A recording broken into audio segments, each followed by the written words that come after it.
Graceful, perseverant, positive, strong, and faithful. All words that describe a cancer survivor. You would never know that Cassie Kautzman, a Billings native, was diagnosed with one of the rarest cancers in history. The doctor came back into the room and I could tell on his face that it wasn't the kind of news he wanted to give a person.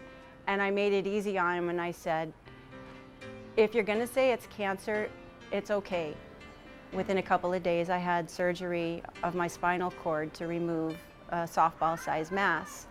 They couldn't get it all. They got 85% because I asked that I could walk out of there. Immediately following surgery, Cassie and her family searched for any sort of treatment that might be her saving grace.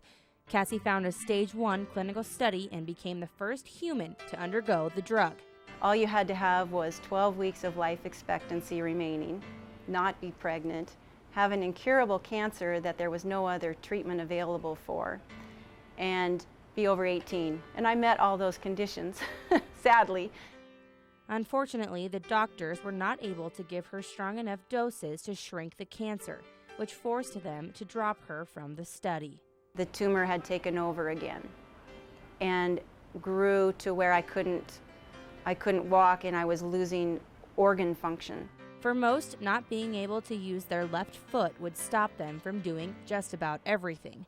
But for Cassie, using a bungee cord to strap her foot to a bike pedal and swimming laps help her get as close as she can to the lifestyle that she once had before cancer took it from her. I have run many races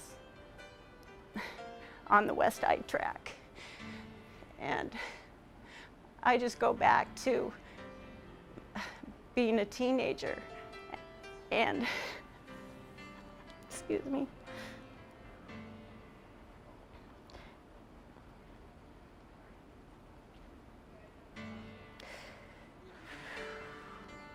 as a teenager, track was my outlet. I have particular pride for this survivor, a woman I personally watched struggle through this journey, for she is my mom. And no matter what doctors told her, she stood strong. Here's the morphine. Take her home, get her comfortable. Pain management is going to be key in these final days. Cancer attacks every patient in a different way, but the fear that comes along with it is always the same. Not sure how long she would live, she refused to give up and reached out to family and friends through social media to be encouraged and turned her story into a book titled The Comfort Zone. I had a miracle because this incurable, untreatable, resistant to any other treatment that's out there and in the most impossible place that they couldn't cut it out was gone. Doctors are shocked that only weeks earlier they thought they'd never see her again, and my mom explains them in a total disbelief.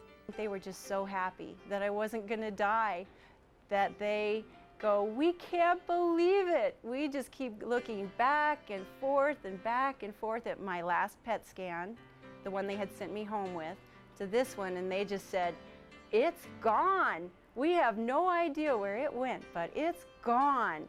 In Billings, blessed to have my mom still with me today. Callie Ike for Montana's news station.